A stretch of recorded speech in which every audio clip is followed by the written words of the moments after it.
Hello, and welcome everybody to another episode of r/ProRevenge. My name's Ryan, the official host here on Reddit Voice, and I look forward to bringing you guys today's top story. Before I do though, I'd really appreciate it if you could hit that subscribe button, as well as have notifications turned on. That way you could stay up to date with all the latest and the greatest. Bit of a side note here. Today's video is going to be one particularly long story, so buckle up and get ready.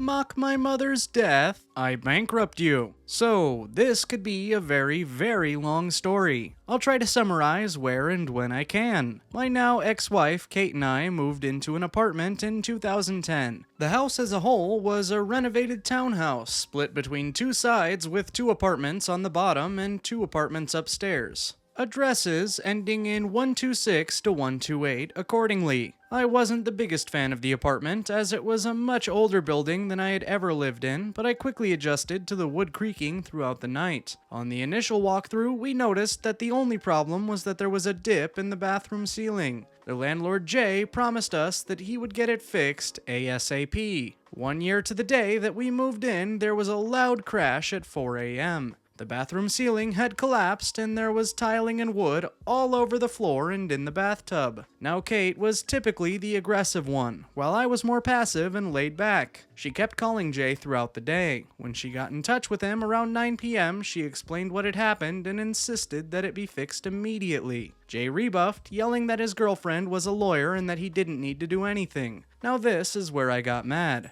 I went outside to have a cigarette and to call him myself. I feigned a relaxed demeanor, and at first he began trying to talk to me as a bro, and kept saying, "Dude, I'm gonna get someone out there, but it's gonna take a few weeks." When he couldn't sway me, he began yelling about his girlfriend and her knowing the law. What he was unaware of was that I had read the tenant laws in my state, and so, as he tried to lie to me, I waited until he was finished and recited the law, stating that if an apartment was considered uninhabitable, then the landlord needed to pay for the tenant to stay in a place until it was resolved. Meaning he would have to pay for us to stay in a hotel of our choosing every night until the ceiling was fixed. He tried to say that our upstairs neighbor Phil was the super, but he wasn't sure if he could get him down there that night. He placed me on hold, then came back a few minutes later and said that Phil and his girlfriend were out of state. I rang Phil's doorbell and asked, with Jay on speakerphone, if he was assigned as the super. He laughed and said no.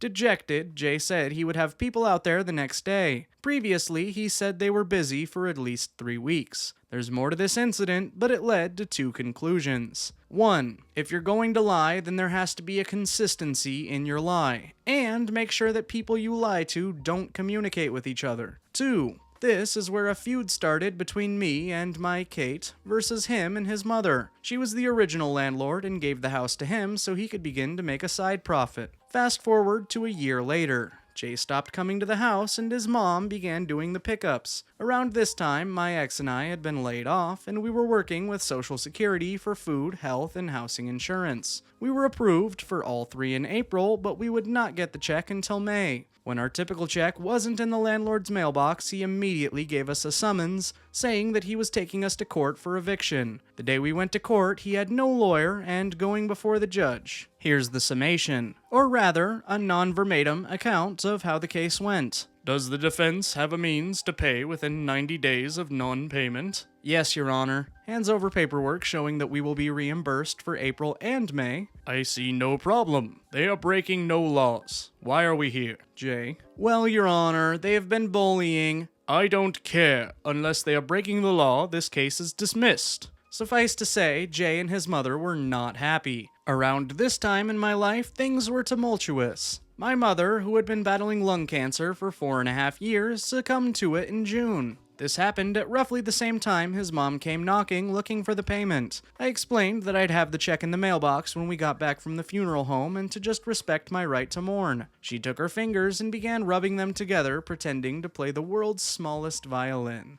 I'll never forget what she said next. "Oh, my mommy just died. Woe is me." She probably had it coming. I don't care if your entire family's dead. I want my money. She smiled smugly, proud with what she had just said. I saw red and my heart jumped into my throat. I went, grabbed the check, and handed it to her in absolute shock that anyone would say something so effed up. She finally managed to push a button that very few people I've known throughout my life have gotten close to pressing. I went into rage mode, but not in the way you'd expect. The revenge. We were always told that if a health inspector came by, to not open the door. I waited until August, since there was the month before the lease was going to run out, and we knew they would not extend a renewal. I walked up the block to Town Hall and asked for a health inspection of our property. It was scheduled for several days later. Now it's important to know several things. I was friends with all of the tenants. Phil had moved out with his fiancée, but the new tenant was a really cool girl around my age named Danny. Tom and Hannah on the other side of the downstairs floor had moved out in July, and Jay was still looking to fill it. The only one who wanted to stay out of this was Rose in the upper right apartment. I had gotten permission and her spare key so I could let the inspector in Danny's apartment and I know that we could use the back staircase on the right side to let him in on Tom's now vacant apartment. I also knew that Danny was moving out in September, a month after Kate and myself. The inspector came and it was glorious. He checked the exterior of the house first, noting that wires were exposed. There was an old empty dryer along with odd clutter in the backyard. I brought him inside to the shared entrance and as I was counting on, he noticed that the last inspected date was back in 1994, 18 years ago. This meant that for each year he did not have an inspection, there would be appropriate fines. For our apartment, we had black mold growing in our bathroom and the bubble in the ceiling had begun to regrow to problematic proportions.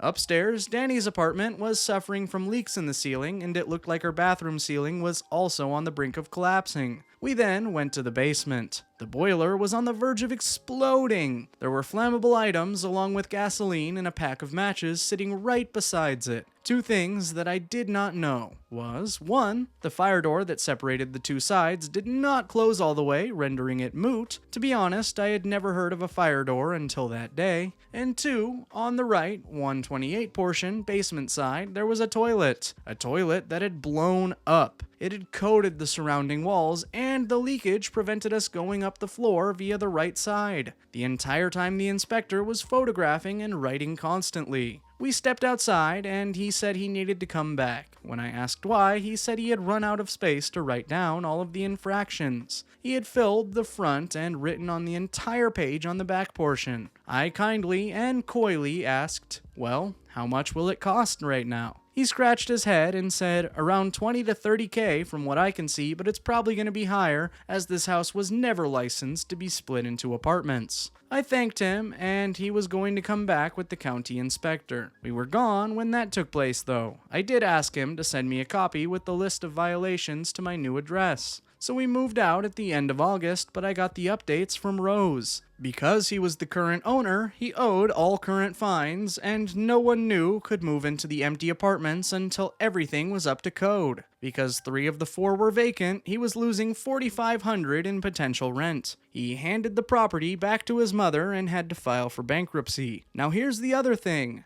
Every time an old tenant left and a new one was coming in, an inspection was supposed to be done. Now that all of the financial burden fell on her, they looked into the records and she was fined for each time that she had broken that rule. $750 per. By the end of the year, Rose had moved out, so the place was hemorrhaging money. I sat back, proud of what I had done, and let it be. Haha, no, fuck that. I was not close to being done yet. I felt like I had destroyed Jay, but my real target had always been his mom. I learned that she had 8 properties throughout 3 towns in my county. I went to each one, spoke to the tenants, and said I was a concerned tenant from another property and asked if they had any problems with their apartments. Every person I asked described the apartment in very poor to intolerable levels, and that the mom was effectively a slumlord. She'd ignore the problems unless someone turned to litigations. She was threatened that they would summon the inspector, or, more often than not, the people would move out. She'd refuse their deposits and sink those into cosmetic repairs so that the apartment looked nicely furnished. People rarely fought back because she knew that the occupants were of upper-lower class minorities. So, being the concerned person I was, I went to the inspector of the other two towns and asked for an inspection to be done with at least one tenant, if not more. More would be waiting the inspector if they came. Turns out that she faced pretty much the same infractions on every apartment she owned. It turned out she actually had 12 apartments, but I initially only knew about the ones that fell within my county. The remaining properties in the next county over were given a mysterious heads up to perform a surprise inspection. From what I can tell, Jay's mom had been in the landlord business for about 35 to 40 years, and that collapsed quickly. Since we moved literally one block down the road from our old one, I got to see Jay lose his primary source of income and have to claim bankruptcy,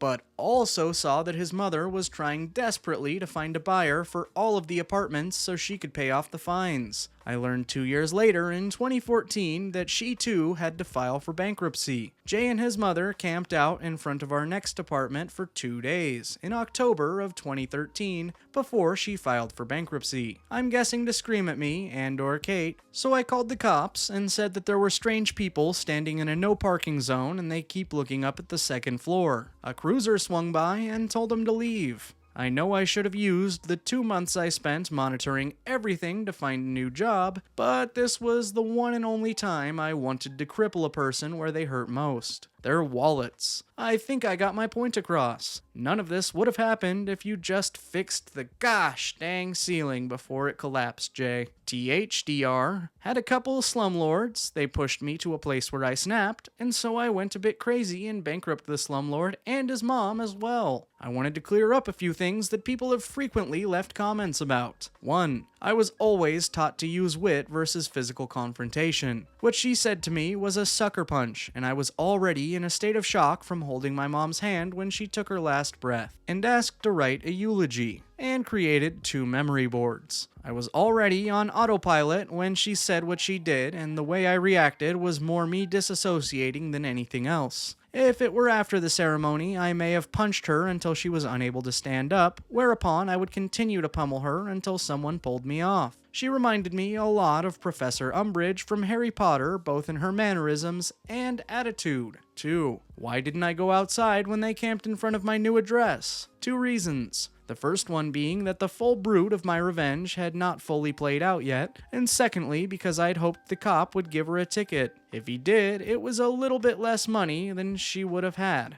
and she'd know that I was the one responsible. 3. Did they know it was me? Yes, they did. I called Jay for the deposit back after the 90 days, whereover you need to allot the landlord 90 days to pay you, and I knew he wasn't going to go through. When we left, I went around every room and took photos of every angle. I also had a friend Justin who did the same with his camera. Like a good tenant should, I also asked for the inspector to take photographs to show what we had caused no significant damage. When Jay told me that we had messed up the walls and the wood was warped, I responded with, "That's not what the inspector I called in said." He immediately hung up and blocked me. I lost the deposit, but it was still completely worth it. 4. On an unrelated note, and on the much more petty side before I moved out, I would go on to the front lawn where he had put up the sign saying there was an open apartment, Tom and Hannah's, and put down his phone number. Each night, I would use my marker to change the last 2 numbers. The modification was noticeable if you walked by during the day, but since I had the same marker and color, if you were driving by, you couldn't really tell. Every few days, the sign would be replaced, and by the next morning, the modified number would be back. Even once we left, Jay was still not taking the whole cannot rent until building is up to code seriously, and so he was still putting up the signs. Since I was still in vengeance mode and I lived on the same block, I began to not only change the number,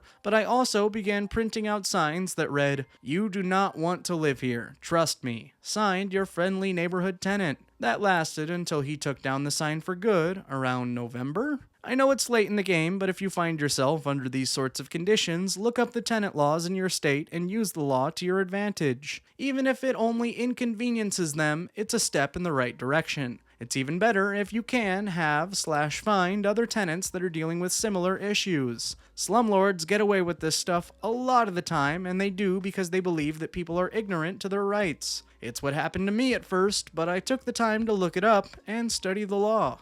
And there you have it, folks. The end of today's video. If you liked it, be sure to leave a like as well as subscribe, that way you could stay up to date with all the latest and the greatest. As always, my name's Ryan, the official host here on Reddit Voice, and I look forward to seeing you guys in the next video.